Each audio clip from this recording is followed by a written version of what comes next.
Bom dia, galera, tudo bem? Meu nome é Paulo e eu gostaria de partilhar um vídeo com vocês contando a minha história de como que eu conheci o Senhor Jesus. Eu vi as pessoas falando, eu conheci Jesus, ou fulano conheceu Jesus, né? Como assim conhecer Jesus? Se Jesus veio aqui há mais de 2000 anos atrás, e aí eu ficava estranhando, né? Como assim conhecer Jesus? E aí eu entendi, né? Quando as pessoas falam conhecer Jesus, significa que ela abriu o coração, ouviu a história de Jesus e o apelo que Cristo faz para nos salvar. E exatamente isso aconteceu comigo e com muitas milhares de pessoas no mundo inteiro. E eu sou uma das pessoas que gostaria de estar também partilhando.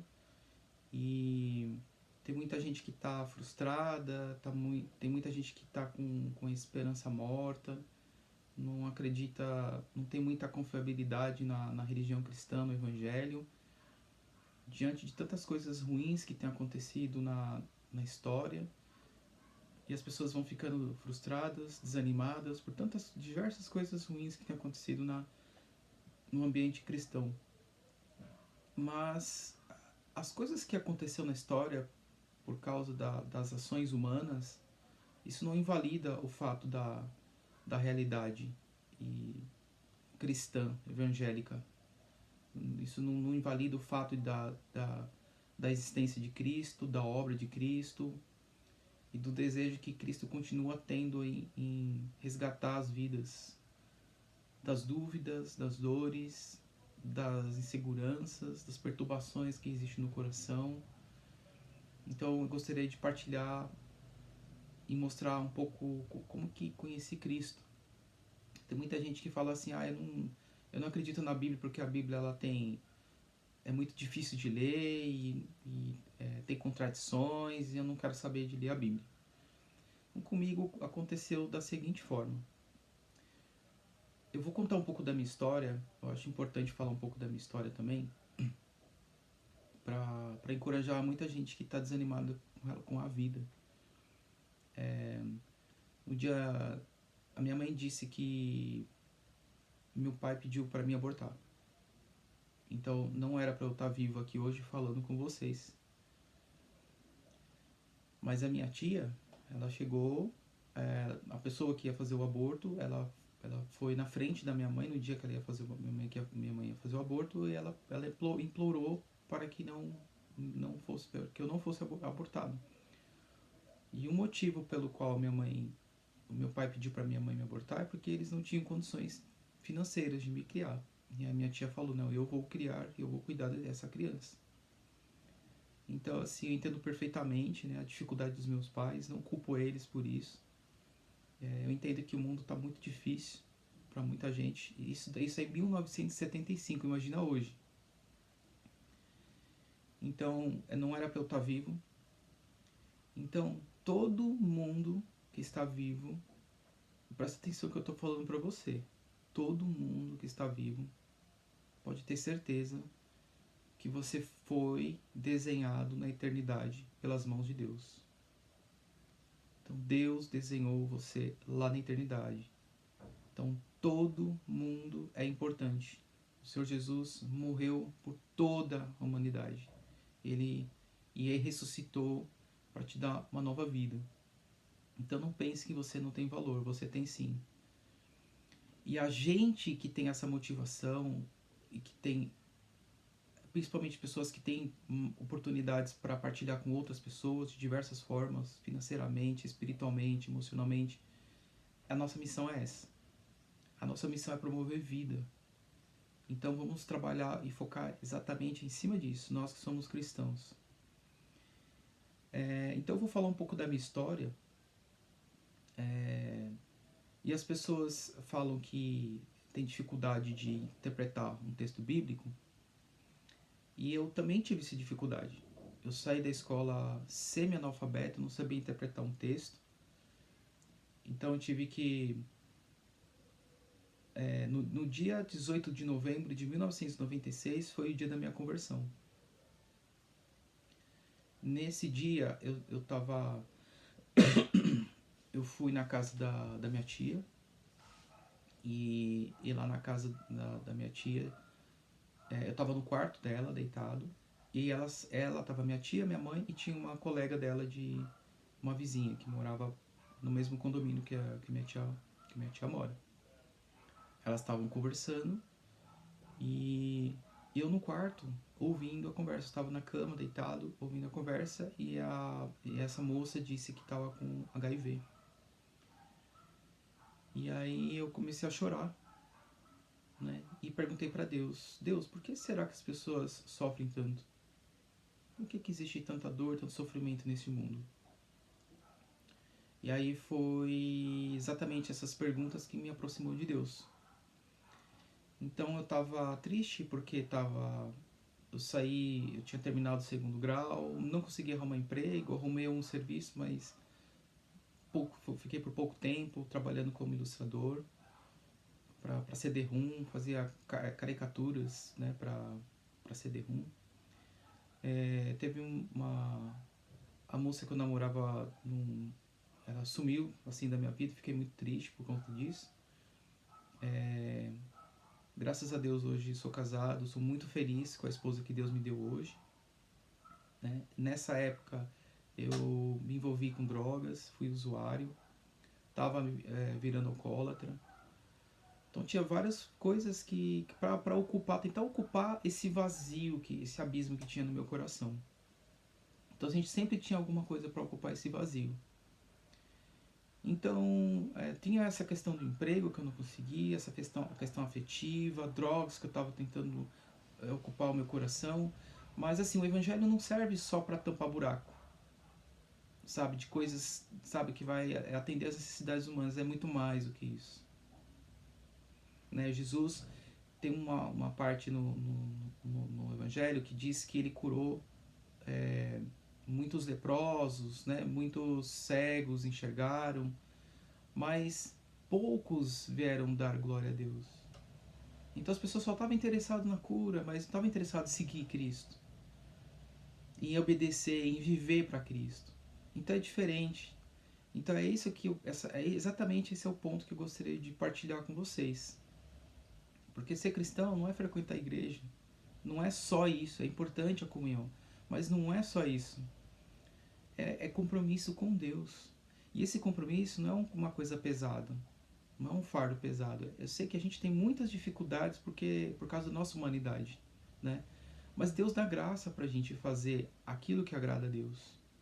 E é voluntário, não é por imposição. Nós não temos que impor o evangelho na vida de ninguém, é voluntário. Eu estava buscando, querendo conhecer esse Cristo que aparecia nas telas de Hollywood, que aparecia nos teatros, nas igrejas, como as igrejas contavam. Né? Eu frequentava a igreja católica, né? Era católico. Mas a minha cabeça era confusa, porque meu pai, ele se dizia católico, né? Ele era, se dizia filho de Oxóssi, né? Se dizia filho de Oxóssi.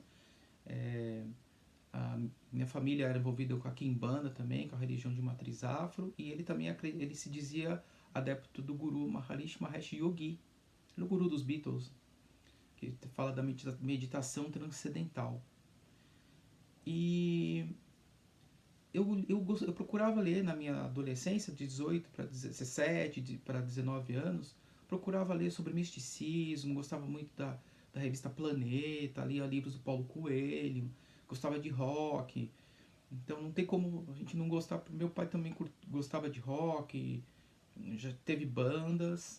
Meu pai viveu numa comunidade alternativa, num grupo estilo hippie, estilo meio anarquista, numa comunidade onde todo mundo trabalhava e tudo que o dinheiro que eles recebiam eles partilhavam, né? Uma comunidade meio que utópica, né? Isso na Vila Olímpia, minha avó descobriu onde ele estava, que ele fugiu, ele não avisou, e aí ela deu uma bronca nele, ele teve que voltar. Mas ele passou por essa experiência. Então eu peguei um pouco isso, né? Eu herdei um pouco isso do meu pai, essa questão do rock, dessa contestação da das injustiças sociais. Ao mesmo tempo ele tinha muita contradição também, né? Ele era meio conservador na família, né? E eram umas contradições. Foi usuário também, é alcoólatra, mas tinha muita coisa boa que eu aprendi com meu pai. Meu pai era um grande artista, né? Um grande músico, e ele pôde, assim como minha mãe também, uma grande guerreira, minha heroína, que eles puderam fazer eles fizeram o que eles puderam por nós, e eu sou muito grato a Deus pela vida deles, né? Então a gente veio de uma família um pouco desestruturada, mas eu entendo que não era culpa deles. A gente teve muitas dificuldades. Então quando eu estudei, fui para a escola pública, eu tive muita dificuldade de interpretação de texto. Então eu saí semi-analfabeto da escola. Então eu estava lendo a Bíblia, não tinha muita compreensão do texto bíblico. Então eu precisava fazer mais algum curso para entender um curso complementar, né? Porque eu não aprendi bem na escola, né? Trabalhando de dia e estudando à noite. Chegava cansado à noite, então não tinha muito disposição mental para entender as matérias. Então aí a gente já percebe, né, que a minha desestrutura da educação e etc. Então como meu pai ele tinha toda essa mistura, né, essa salada religiosa, eu queria procurar entender melhor, porque eu tinha tantas dúvidas, né, tantas perturbações. A gente fica perturbação por causa do desconhecido. E aí tentei entender um pouco essa questão do espiritismo e eu não encontrava paz, né? Eu já fui terreiro, né, uma vez, e participei de sessão espírita umas 3 vezes, por causa de alguns vizinhos eram ligados com o espiritismo, mas também eu não encontrei paz. Eu quero deixar bem claro que eu não estou querendo difamar nem desmoralizar nenhuma religião, porque eu sei que tem pessoas boas dentro das religiões de matriz afro, tem pessoas boas no espiritismo, tem pessoas boas no hinduísmo, pessoas de bom caráter, como tem pessoas de mau caráter no Umbanda, no espiritismo, seja qual for a religião. Então essa é uma questão do coração da pessoa. Mas que eu não encontrei essas dúvidas, essas dores, essas angústias que tinha no meu coração. Era uma coisa espiritual, eu precisava de algo que respondesse essas dúvidas, essas dores que moravam, que ficavam me infernizando. E eu lia os livros, a revista Planeta, e às vezes tinha algumas matérias que falava de Jesus, mas não é o mesmo Jesus, do Jesus da Bíblia que eu estava começando a entender. Então as características desse Jesus da revista Planeta, desse misticismo, não era o mesmo que o Jesus das Escrituras. O Jesus do kardecismo não é o mesmo do Jesus das Escrituras. Por quê? Porque eu comecei a fazer comparação e perceber as diferenças. Enfim, tem muita gente que fala, puxa, é difícil ler a Bíblia, é muito difícil, tem muitas dificuldades. Por quê? Porque a Bíblia é um livro escrito, né, no Oriente Médio no século I. Ela foi finalizada no século I. Né? O livro de Apocalipse foi escrito, segundo os estudiosos, os teólogos, ela foi finalizada no ano 90. E Gênesis foi um dos livros mais antigos, né? O Jó foi um dos livros mais antigos. Então, assim, ela foi escrita dentro de 1400 anos, vocês têm noção? 1400 anos por pessoas naquela região ali, Oriente Médio e tal, por pessoas de profissões diferentes, épocas diferentes, mas tem coisas que ela se harmonizam. Como, por exemplo, a personagem principal, que é a pessoa de Jesus. Então, os livros do Antigo Testamento apontam para Cristo. E quando eu era criança, tinha na época de feriados cristãos, né, Páscoa, Corpus Christi, passava filmes contando a história de Jesus, e eu me perguntava desde a minha infância, por que Jesus morreu sendo que ele não fez mal para ninguém? E isso ficou martelando, né? O padre falava, eis o Cordeiro de Deus que tira o pecado do mundo, mas eu não entendia, eu não sabia o que era figura de linguagem, então eu precisei buscar mais, né? Então toda essa bagunça toda essa confusão, até dentro do próprio cristianismo, essas diversas linhas de segmento do cristianismo, as protestantes históricas, as pentecostais, neopentecostais, que na minha cabeça é testemunho de Jeová, adventista, para mim era tudo uma coisa só e era muito confuso, mas mesmo assim eu queria entender a história do homem que sofreu, morreu na cruz, sem ter feito nada para ser crucificado de coisa errada. Ele não cometeu nenhum crime. Essa era a minha dúvida. E aí o tempo foi passando, chegou no ano de... Então até vocês imaginam, por que a gente não tem dificuldade de entender? Porque a gente tem a nossa formação. A nossa formação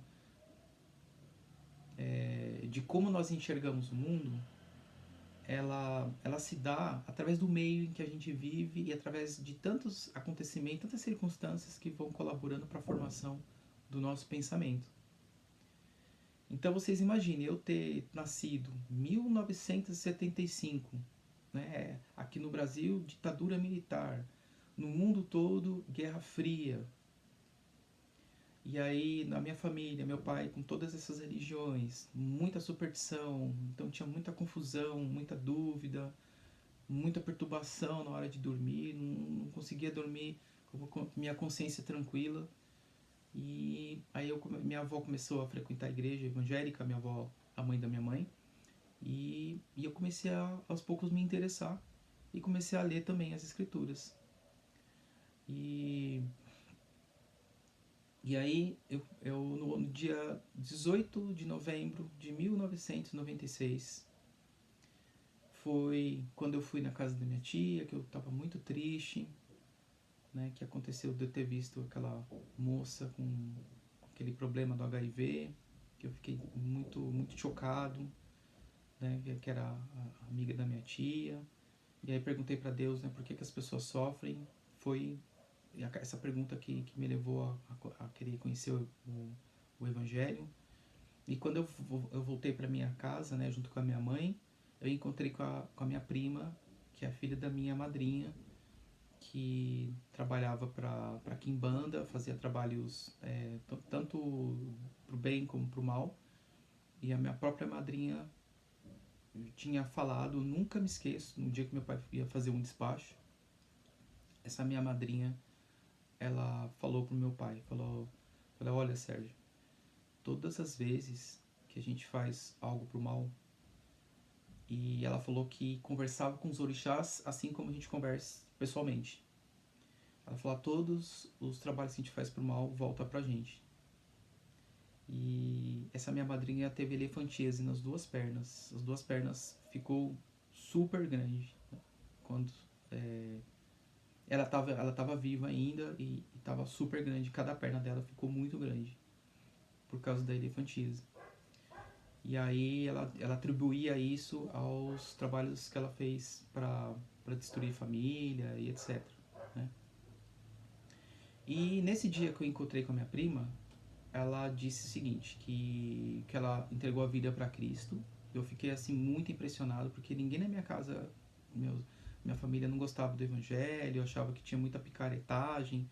E de fato, realmente a gente sabe que tem muita picaretagem mesmo, né? Então a gente precisa ser mais sincero e buscar por um cristianismo mais puro, sincero e ser mais prático. É isso que a gente está precisando. Admitir os nossos erros, né?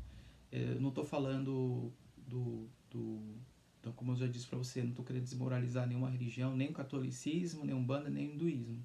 Eu sou a favor do Estado laico, né, da democracia, mas estou sendo que, partindo do ponto que eu sou a favor da democracia, eu quero ter liberdade para falar da minha fé. E acho que as pessoas também, a gente tem que respeitar o espaço de quem pensa diferente, de quem faz parte de outros credos. Né, que Cristo ama essas pessoas e que eu entendi que o único caminho que pode nos levar a Deus é só o Senhor Jesus. Não é a Igreja Batista, não é a Presbiteriana, não é a Igreja Universal, não é a Quadrangular, não é a Igreja de Cristo de Boston, a Igreja dos Irmãos Casa de Oração, não é a comunidade da graça, não é a bola de neve. Só Jesus é o caminho. É o único caminho que pode nos ligar a Deus. Porque o único que veio para esse mundo se humilhou, o próprio Deus veio a esse mundo, segundo as Escrituras Sagradas. O próprio Jesus veio a esse mundo. Eu sei que tem muita gente que não vai acreditar. Vocês têm toda liberdade para não acreditar, mas foi a mensagem que eu abri meu coração e resolveu o que muita gente não consegue resolver. Essa perturbação, essa insegurança de você não saber onde vai passar a eternidade. Né? Porque as pessoas que não acreditam em Deus falam que tem que ter experiência. Né? Deus tem que ser palpável, certo? Só que na hora que a gente vai dormir, como que está a nossa consciência? Aí que está o problema. Você está em paz? Você tem segurança do que você acredita é realmente a verdade? Você tem essa paz? Você consegue dormir em paz? Então, o Evangelho resolveu exatamente isso. Então, Cristo, ele é o único caminho. Ele não é um dos caminhos, ele é o único caminho que pode nos conduzir a Deus. E é a religião que me deu muita alegria, muita paz. E volto a dizer, se você acha que você não tem nenhum valor, e eu já me senti várias vezes assim, eu sempre tenho que lembrar de que lá na eternidade Deus fez um projeto da minha vida.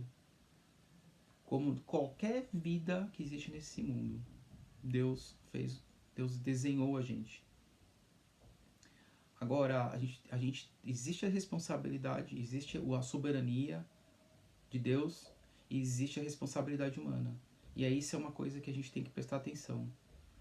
Né? Nós somos responsáveis por cuidar um dos outros aqui nesse mundo, para fazer valer o Evangelho.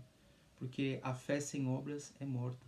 Exatamente é isso que a igreja precisa aprender e praticar, principalmente no Brasil, onde tem muita desigualdade social, tem muita maldade, muita exclusão.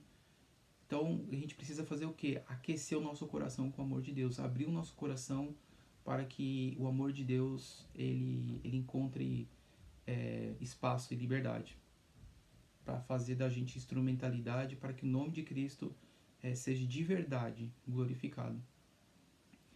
Então, assim, meu pai ele tinha todas essas religiões, né? Imagina essas dificuldades, todas essas mudanças, essa construção do meu pensamento que dificultava a entender um livro que é do Oriente Médio, que se concluiu no século I.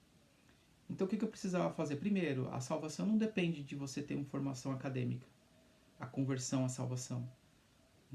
Eu fui salvo sem ter nenhuma formação acadêmica, então não depende. Qualquer pessoa pode ser salva, até uma pessoa que nunca ouviu a palavra de Deus fisicamente, livro impresso, não necessariamente ela precisa ouvir. Basta ela olhar para os céus, para a criação, porque a criação ela reflete a glória de Deus, e a pessoa invocar esse Criador. E eu acredito que as pessoas são salvas assim também. Então a salvação não se limita somente à pregação da pessoa, do missionário, né? É importante, é fundamental, mas tem lugares que ainda o evangelho não chegou, né? Mas aqui chegou, e é isso que a gente tem que valorizar e agradecer a Deus. E a gente ajudar aqueles que ainda não conheceram. Então o evangelho resolveu esse problema dessa dúvida, dessa perturbação que tinha no meu coração e me deu paz. Então mesmo com tantas dificuldades que ainda passo na vida, qualquer pessoa, né, passa na vida, o evangelho nos dá paz. E no dia 18 de novembro de 1996, depois que eu fiquei sabendo que a minha madrinha, que tinha envolvimento com a Kimbanda, ela se converteu e entregou a vida para Cristo, eu fiquei super impressionado e disse, como que pode uma pessoa que já chegou a fazer mal para outras e Deus perdoar, e Deus abraçar, e Deus salvar essa pessoa? E aí eu fiquei super impressionado e desejando mais ainda conhecer esse Deus. E eu tinha envolvimento com rock, tinha uma banda de rock, a gente fazia algumas críticas sociais também. Tinha uma letra que a gente falava, criticava as igrejas, né, por causa dessa exploração do dinheiro, ficar explorando a fé das pessoas simples. Mas ao mesmo tempo falei, peraí, mas a instituição realmente tem algumas deficiências, né? Eu não estou falando que não deve existir, não é isso, né? Até mesmo porque eu estou frequentando, né, uma igreja batista, mas não é a instituição que salva. O que vai salvar é o Evangelho através do Senhor Jesus, da obra dele. Então, aí eu ouvi o Evangelho. Esse Senhor, ele falou para mim, você aceita Cristo como seu Senhor e seu Salvador? Depois de me mostrar textos do Antigo Testamento, textos do Novo Testamento, essa ligação de Romanos, quando fala da entrada no pecado no mundo por meio de Adão, e depois o outro homem que veio para salvar o mundo, que é Cristo. E ali ligou com Gênesis 3. Eu achei excelente isso, porque é exatamente isso que eu estava procurando. Alguém para me ensinar a ler a Bíblia, para entender esse livro difícil, e aí começou a fazer sentido para mim. E aí ele mostrou, comparou, eu percebi que a Bíblia dele estava toda anotada, todas as páginas, ela estava meio amarelada, assim, de tanto manejar, né, o livro, e isso me chamou muita atenção. E aí eu entendi que eu era um pecador, estava com as costas viradas para Deus, estava entristecendo Deus, e que não queria mais ser inimigo de Deus. E ele falou para mim que Deus me ama, que Cristo morreu por minha causa, ressuscitou para me justificar, para pagar todos os meus pecados. E que se eu cresce, eu receberia a vida eterna, sem pagar nada. Não precisava fazer absolutamente nada. Salvação pela graça de Deus, só pela graça de Deus. E aí ele abriu em Romanos no capítulo 10, e aí eu li o texto. Né? Se com a tua boca confessares Jesus como Senhor, em teu coração creres que Deus o ressuscitou dentre os mortos, será salvo. Todo aquele que invocar o nome do Senhor será salvo. Eu falei, é só isso? Ele falou, só isso. E aí eu invoquei, eu criei, e ele perguntou, você aceita Jesus Cristo como teu Senhor, teu Salvador? Eu falei, aceito. Ele perguntou 3 vezes porque ele não estava acreditando. Eu falei, eu tô falando que eu aceito. Então, esse é o ponto. Então, tem muita gente que frequenta, tem diversos ministérios, tem tantas coisas na igreja, mas não deixou a palavra entrar no coração. Às vezes a palavra está só aqui, na cabeça. Então, a gente precisa acreditar de coração. Porque a conversão, de verdade, ela acontece do coração para fora. Porque é no nosso coração que tem tanta coisa ruim.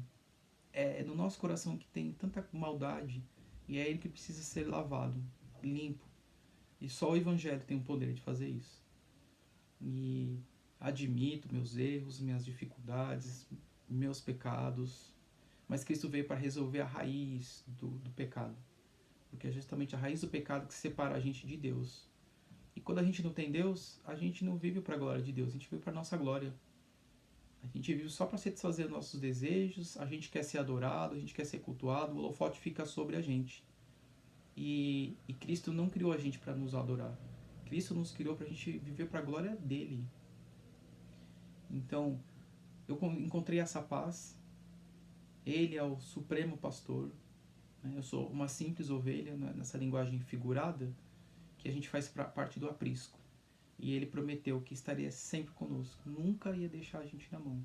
Né? A gente pode passar algumas dificuldades, algumas necessidades, Deus permite que a gente passe essas dificuldades para a gente crescer, mas Deus nunca ia deixar a gente na mão. A gente não tem que temer a nada, não tem que ter medo de nada, porque o perfeito amor lança afora o medo.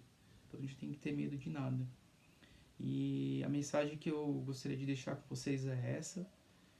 Cristo nos dá a verdadeira paz, mesmo com tantos escândalos, tantas mau testemunho que a igreja tem dado na história, né? Essa ligação com a política, tem tanta gente assim decepcionada, mas Cristo está além disso daí. Isso daí não representa. Todas essas coisas ruins que as pessoas têm feito e usando o Evangelho não tem a ver com o chamado de Cristo. E Jesus não pediu para os discípulos fazer nada do que a gente vê na história. As coisas erradas que as pessoas fazem na história. Então a gente precisa de humildade para admitir onde nós erramos, renunciar às coisas erradas e viver para a glória de Deus. E quando eu falo viver para a glória de Deus, significa pensar no próximo. Então, o que eu posso fazer para abençoar as pessoas que passam dificuldade. Então Deus nos chamou para isso. Então gostaria de deixar essa mensagem para você. Deus abençoe. Você é importante, sim. É importante porque Deus desenhou você lá na eternidade. Antes dele criar o mundo, os céus e a terra, ele veio a esse mundo para te ajudar e para te salvar, né? A gente tem tantas dificuldades, tantos problemas aqui nessa vida. Deus pode resolver qualquer coisa que a gente tem aqui nesse mundo, mas a coisa mais importante é a vida eterna. Então isso que é o mais importante. A gente não pode negar que existe um cristão. Estou falando para quem é cristão. Quem não é, tudo bem, pessoal. Então, cada um tem o seu pensamento. Mas quem realmente acredita na Bíblia, nas Escrituras, a Bíblia fala da espiritualidade, a Bíblia fala do céu, do mundo metafísico, né? Mas isso daí eu não posso negligenciar que existe um mundo material e que eu tenho que pensar em partilhar, sabe, não só coisas materiais, como a espiritualidade, essa questão psicológica. O que eu posso fazer para abençoar, para praticar, viver de fato o Evangelho? Pensando na parábola do bom samaritano, né? De que quem que é o meu próximo? É aquele que usou de misericórdia com o samaritano que sofreu quando foi assaltado. Então a gente precisa pensar exatamente, né, na prática, né? Porque conhecimento é extremamente importante, a teologia é extremamente importante, mas a gente precisa ser mais prático. Bom dia para todos vocês. Que vocês tenham um dia, uma semana, um ano abençoado. Que essa palavra fale ao teu coração. Até mais.